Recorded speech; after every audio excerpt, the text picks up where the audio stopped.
shot of it. But anyway, welcome to your Road to Homeownership podcast.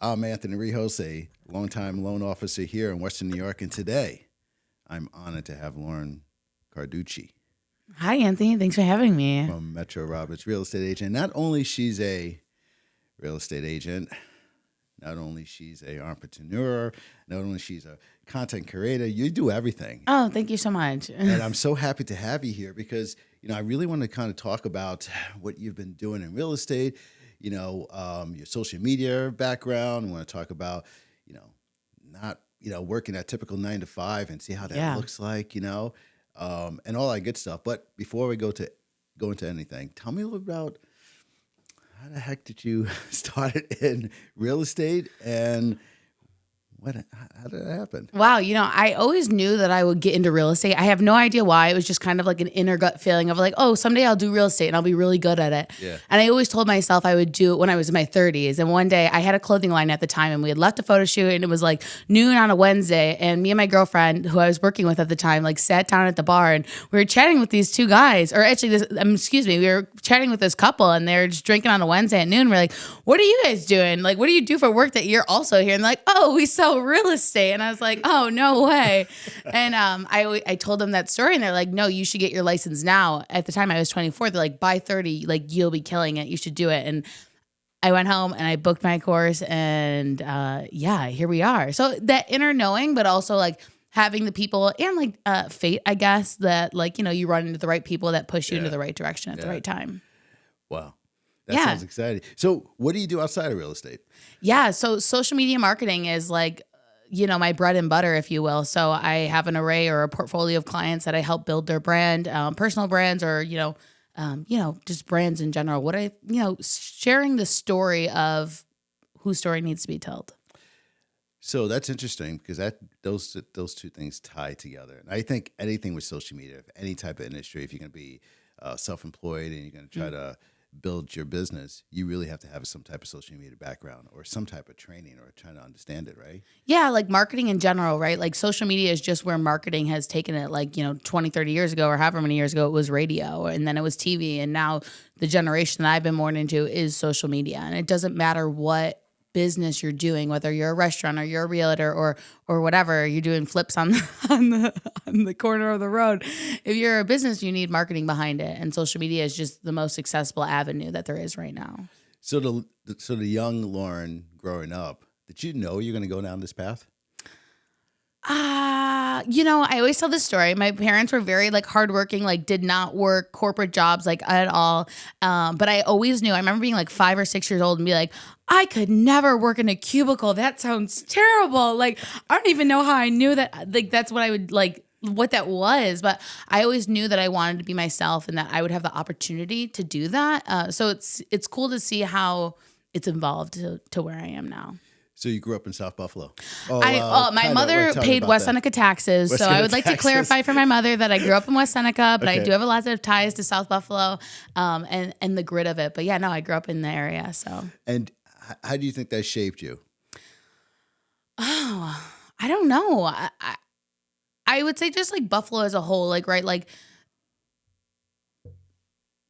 it's easy to, I don't want to take away the credit of it, but it's a really beautiful place to plant your roots and to grow yourself as a business owner because people are so open to just sit down and have a conversation, right? Let's have a podcast. Oh, we met at the bar or coffee shop or whatever, and to really build your network so that grit of the snow, even though I will be a snowbird one day or live in the South or whatever, but that camaraderie and, the typical Buffalo grit and just the people that are willing to make connections. So, it shaped me into, being able to pick up and have a conversation with whoever's walking by. Yeah, Buffalonians, if I say that right, they're so nice. They're so gentle. They all have hope with the Buffalo Bills. I'm a Jets fan. Gosh. I'm checking out your green shirt. I'm like, damn, that's a really nice color. I like that green. So I don't know if you knew that about me, but I don't know. You might have mentioned it, but I forgot about it. I'm blocking it out.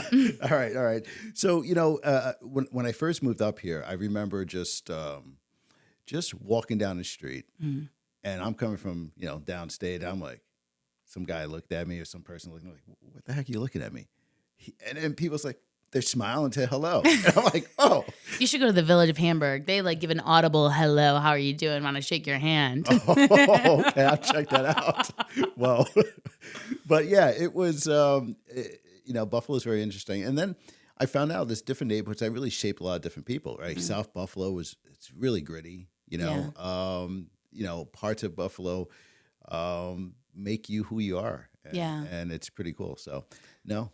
I think it's like South Buffalo is kind of like a family, right? Like it's like there's that immediate like, oh, you grew up in South Buffalo, like, and not that you have to be there, but it's cool to be around people that are like that. And it's interesting that everyone knows each other here in Western New York.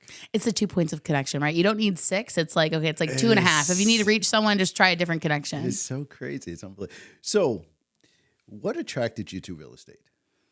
Because, honestly, like I grew up in like my parents were both alcoholics. Like I openly tell this story to like, share the story. My father has passed. My mom is like 5 years sober now. Like, so I grew up in a home that they had bought a duplex at the time. It was probably a great investment. My grandmother owned like a bar restaurant up the street. It was for them, it was a great real estate opportunity, right? As this young married couple. And then as life went on, it was a really distressed property, right? Like the roof is falling down, the siding's falling off. Like it's just not, a super great environment. And we had like a family friend, like more like a flipper come in, like buy the investment property when my dad had passed and like just fully like, I mean, it's a beautiful home. Right. And so I think like, it was like, whoa, like there's a way out of this. Like there is like a light on the other side of the tunnel, and like to see such like an inspiring business couple, because it was like a husband and a wife do it, and like such like close proximity, right? It's not like my next door neighbor or someone I'm texting all the time, but somebody that's in that 2 point or 6 points of connection of like, whoa, they can do it, I can do it too. But also just like the flexibility, right? Like I think I had that knowing before, like just I wanted to be an entrepreneur before I even knew what being an entrepreneur meant. And I think real estate is a really, I don't want to say stable, because most realtors know that real estate is not always stable, but a really great shot of building generational wealth. And I think Jim Roberts is a really great example of that. Interesting you say that, because I kind of got into the mortgage industry by accident, but as I evolved in it, it was something that, I give an example. So my dad also was an alcoholic growing up. And, he made a lot of poor decisions. And growing up, he lived in a part of Brooklyn that was, at the time, you could purchase a home for $300,000-$400,000. He just never did. He just never had the education. I kind of saw that. I kind of saw a lot of that. And when I went down this path, I'm like, damn, I just want to educate as many people as I can, because you could break out of that. His buddy bought the same home, and he sold a house just recently for like $3 million. Wow. And retired in Puerto Rico. And chilling out. We're going to Puerto Rico. Going to Puerto Rico. But, I think, having, you just brought that up. You saw the two people who came in and flipped the house and saw that. It's like, wow, that's something that I want to strive for, and that's something I want to go towards. And that was like, I guess, a little spark in you, right? That's pretty cool, little catalyst. Yeah, it was. Like, I always knew that I, like, not to be like, oh, I always knew I'd go on and do great things. But even though my parents were so sick, like, I feel like they really ingrained in me and affirmed in me, like, you are, like, my parents never went to college. I was the first, like, I was like, I went to university. Like, you're going to do big things. I'm like, okay, I can do big things. So even though my circumstances are not amazing right now, and like, everything is like subjective, right? Like I live in the United States, in New York, like I'm doing all right. But like to be in that situation, but know that like, no, I'm going to do big things. Like I just have to persevere. It takes time. Yeah. It takes time with anything, right? So how was your first year in real estate? How was that like? First year in real estate. I don't know, like not super eventful, right? Like I sold a house, maybe. No, I did sell a house. It was cool. You know what? Social media has been a great foothold into the real estate industry for me, because I came in and like, you take your 12-week course of like, well, your 77-hour course, then you're taking your course with, whatever brokerage you're with. And I was really grateful and really fortunate to find mentors that really found me, because they were like, everything's transactional. And I don't mean that in a shallow way, right? But people, what value are you bringing to people, right? Like even this podcast, like what value are we bringing to people for them to give us the value of them watching, right? So I was like this young girl that was coming in, was new. I can help with them with social media, and they can give me the mentorship and the wisdom that I needed. So actually it was really special and cool. And I've been able to connect with a lot of people, and now we're like 2.5 years in, I think. So I feel like I'm still pretty green, literally and figuratively, but. Yeah. Are you building a business or brand? Brand. So yeah. Well, I mean, both. Is that a Okay. trick question, No, Anthony? I'm not sure. no. Yeah. I think again, I had a clothing line that I built from the ground up for 4 years that I did full time. And that's really where I built most of my network, right? Like that's where, at least it was like my launch pad. So whether I was selling people a piece of clothing or selling a person a house, though that sounds so drastically different, it's not. And when I was like maybe 6 months into real estate, someone had told me like, oh, well, business is just all about like relationships and connections. Like it's just relationships. And I was like, wait, whoa, this like actually is the same. So going on to build my personal brand and get people to care about you and to trust you and there's that person that you meet one time and then they follow you on social media for the next 5 years. And likewise, I've done the same thing. So like if you can plant that seed then and make a good first impression or just like be a human and connect with the person, 5 years down, you're selling them a house or you're selling them whatever, right? And that's not what I'm not going into the conversation like in 5 years, I'm going to sell you a house.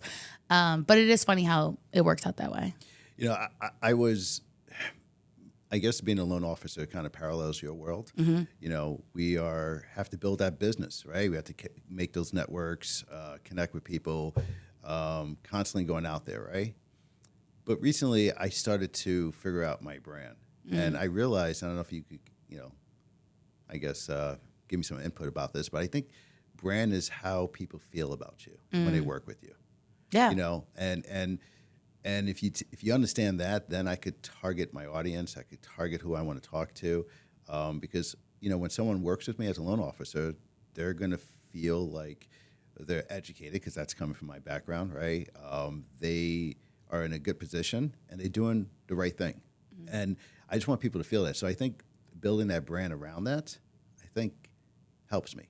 Does that make sense with the brand? Yeah, it's how you're perceived. Like, it's like, why are you picking Walmart over Target, right? Like, it's like you're one of those brands resonates more heavily with you, whether it's you want affordability or you want. I just had someone last night like, Target's more bougie. Like, that's why I'm like, okay, well, they've sold you the brand, they've sold you the experience, and like the experience. And right, this is ever evolving. Like, my brand is not hammered down or my business or whatever, but how you make people feel along the journey, whether it's walking through the supermarket or if it's walking through a real estate transaction or as a social media client, it's all how you're making people feel. It's all the brand.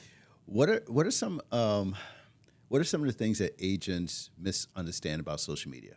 Oh my gosh, please get rid of the Canva templates. Please. Canva templates. Nobody want like, and I mean this with love. And I have like, I've accumulated these like real estate brothers, right? Like in real estate of young guys that have gotten their real estate license like somewhere around me where I can like joke with them, right? Like I'm not going to offend them, but I'm like, please get rid of the Canva template. Maybe one time, right? Like if this is the house, this is what it's priced at, whatever, but you lose people in the story. First off, I mean, like I could go into algorithm of like once somebody scrolls past that 2 or 3 times, like you're never getting recommended again. But what's the story behind that, right? Like that's the same picture that's on the MLS or whatever. Like it's just a picture. Like get on and tell them like, first off, maybe the crazy thing that happened in the transaction and how you're the superstar that got the transaction to the finish line. Not literally, right? Like, but give people a reason to care. And I don't think Canva templates are giving people the emotional depth that the people or the audience are looking for. You need to give people a reason to care. Yeah, a lot of people put those templates on and they think, oh, this is going to be great, but it's not telling the story. It's not showing who you are. Yeah. It's not, people can't relate with you online. People spend 5 hours minimum per day on this thing? I don't want to look at my screen time. It's a lot. It's a lot, right? So people spend all that time on there. So you're doing a lot of connections on this platform. And then when we see each other in person, we kind of, hey, I kind of know you. I've seen your story before. Yeah, I've seen your story before. I've seen you comment on all those realtors' posts, Anthony. Okay. I kind of know you're a Jets fan. Yeah. I forgot that part. I don't want to remember that part of your brand. No, I'm just kidding. No. Do you feel pressure posting?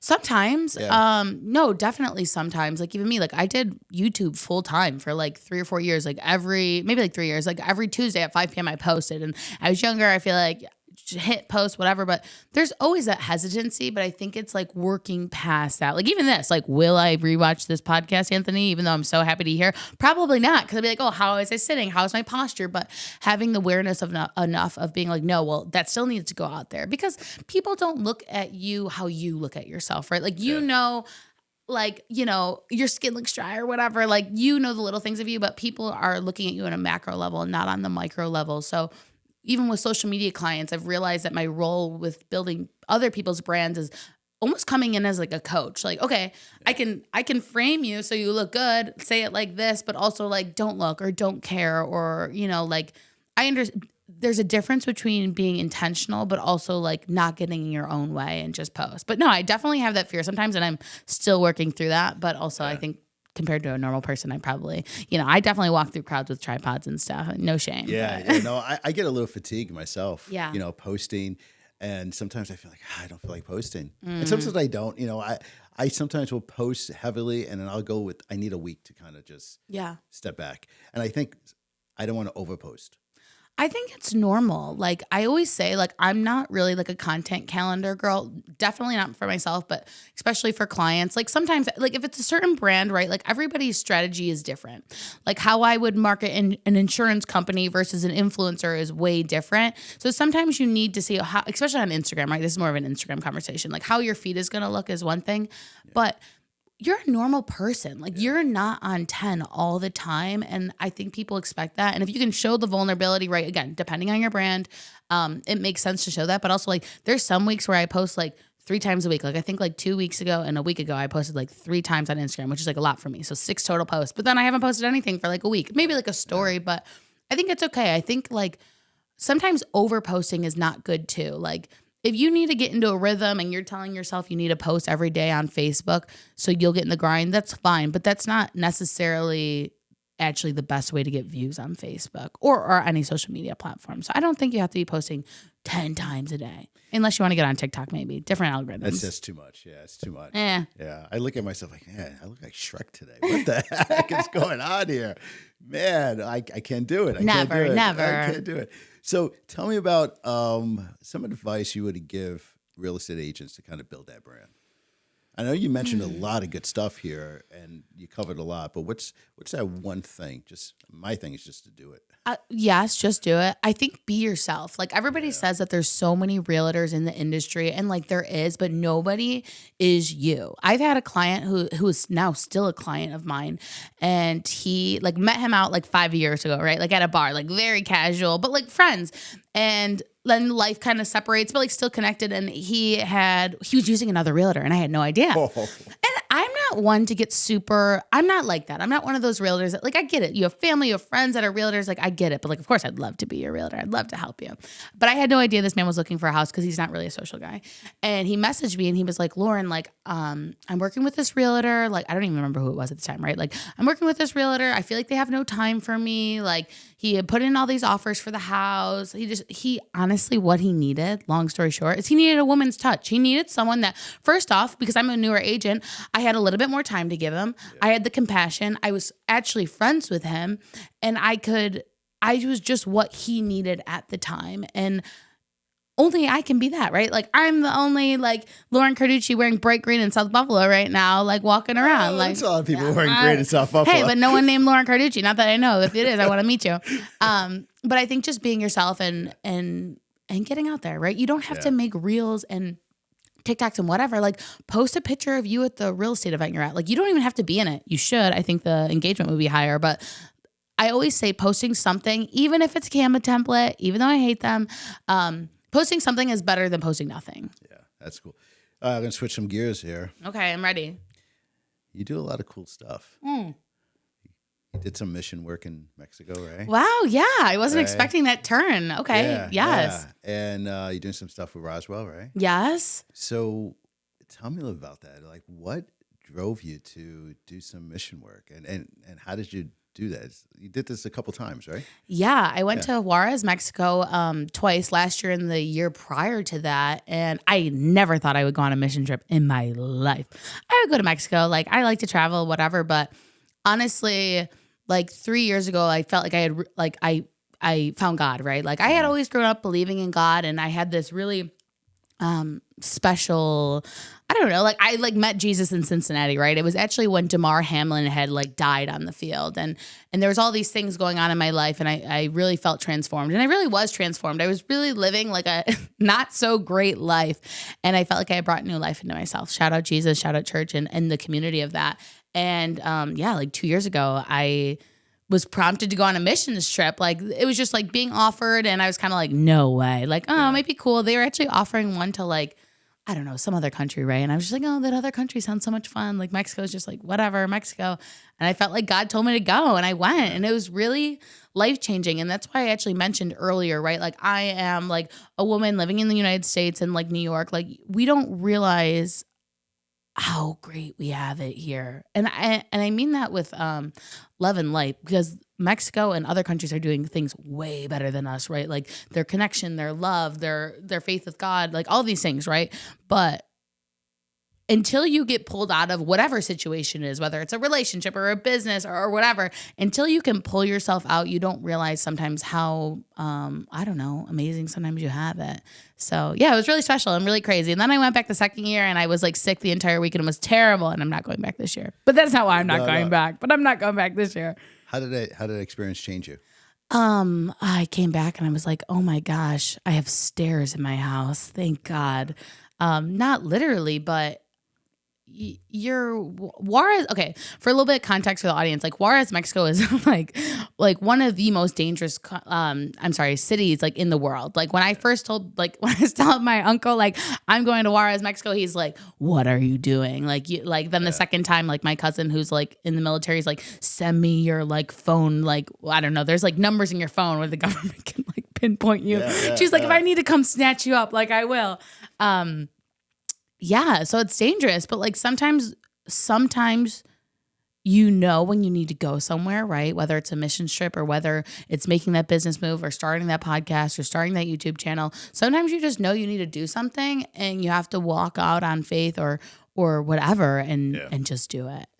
So then I ended up in Juarez, Mexico. No, that's something you always go with that gut instinct. Yeah. You know, and you just do it. Yeah, it's like we have grass here. I remember the first time that I went. So when we had left, we left Buffalo and we landed in El Paso, Texas. And when we first landed in El Paso, Texas, we were like, whoa, this is so different than home. Like it's like the desert, like whatever. And then a week passed. And then as soon as we crossed over from Mexico to Texas, and mind you, you can see like the Rio Grande like separates the countries, but you can see Juarez from Texas and vice versa. As soon as we step back into Texas, we're like, oh my gosh, it feels like we're home. Like there's sprinklers and some grass and like traffic lights. It really gives you perspective of just everything, right? Like not even like being fortunate or unfortunate or whatever. Like you can learn so much from like being in different cultures, and even like the Hispanic culture. Like I spent a ton of time in Miami, and now not so much, but like I'm so excited to go back to Puerto Rico because I'm like, please give me some Spanish music and like the Hispanic hospitality. There's so much we can learn from each other. So really realizing what I have here in the United States, but in Buffalo specifically, and just building those connections with people that are all over the world. And a ride for Raj. Yeah, right? shout out my ice cycle. If this comes out before March 7th, I would love if you donate to the cause. How far are you riding? I mean, oh, so it's like okay. Have you ever been like on a Peloton kind of vibe? I have a Peloton. Oh, okay. He's a big Pelly guy. I haven't actually been on the branded Peloton, but it's like a spin class. So every year Roswell hosts this like huge event. It's like hundreds, if not thousands, of people, and they go down to Riverworks on the ice, and they set up like hundreds of bikes. So each studio kind of like builds a team and like raises money together. That's pretty cool. Yeah. So I have a friend, Stephanie at Hype Buffalo, amazing Pilates and spin studio. It's right at the bottom of Seneca 1. And we have a cool story together. And so I haven't spun in a while. I like to work out, but I'm more of like a gym. I like the stair machine, but I'm like, okay, the last like 2 or 3 years, I've really wanted to do the ride for Roswell, the ice cycle, but I haven't been able to because at the same time I was like raising money for Mexico. So I'm like, that's too much going on this year. I'm like, all right, I'm staying in New York. I'm getting on this ice cycle bike and we're going to raise money for cancer. So I'm really excited. It's outside on the ice? Yeah, it's outside. Oh, I'm not doing it. I know. It's a little. I'm not doing it. I'm done with that. I'm done with that. Maybe it'll be like 30 degrees. It'll be like a heat wave. It'll be fine. All right. I have some fun questions to ask you. Okay. I'm ready. Coffee or energy drink? Coffee every day. What kind of coffee? Espresso. I'll drink black coffee, but like I was drinking black coffee at home, like basic, but like, you know, Tim Hortons order, like maybe like a cold brew with like 1 shot of cream, but like I get fancy with it. But I like the espresso caffeine levels. And you haven't had coffee this morning, have you? Like 3 sips, but it just wasn't hitting it. So I was like, I'll just wait. Raw Hot Coffee just opened up next to Doc Sullivan's. It's like a Yemeni coffee place. Okay. Oh, it's so good. I think that's like their 3rd location. So I think I'm going to go there after this. All right. Your dream listing location? Florida. Florida. You're going to say Puerto Rico or something like that. No, I'll just relax in Puerto Rico. No, I mean, I think any opportunity is a beautiful opportunity, but I would love to be dually licensed in Florida, and that definitely is the goal. All right. I think I know this answer. If you weren't doing real estate, what would you be doing? Podcasting full time? I don't know. Yeah, I was gonna say some type of social media thing. Honestly, what I'm doing now is really what I love to be doing and what I want to be doing, just like on a larger scale. What is something that a lot of people don't know about you? Wow, that's a good question. I don't know. I can do a split. Like, Oh my gosh. Okay. I was gonna say I like to work out, but I feel like people know that now. But I was a dancer growing up, and I can still do the splits. And I'm like, all right, I'm gonna just keep doing this every once in a while, so I can do it when I'm like 50 years old. Okay. Oh no, man. Party trick. I'm just kidding. No. You get up there, man. You start feeling everything. You kidding me? You gotta stretch. It's important. If you don't use it, you lose it. This is how you know you're getting old. Okay. All right, tell. You go to sleep. You wake up with an injury.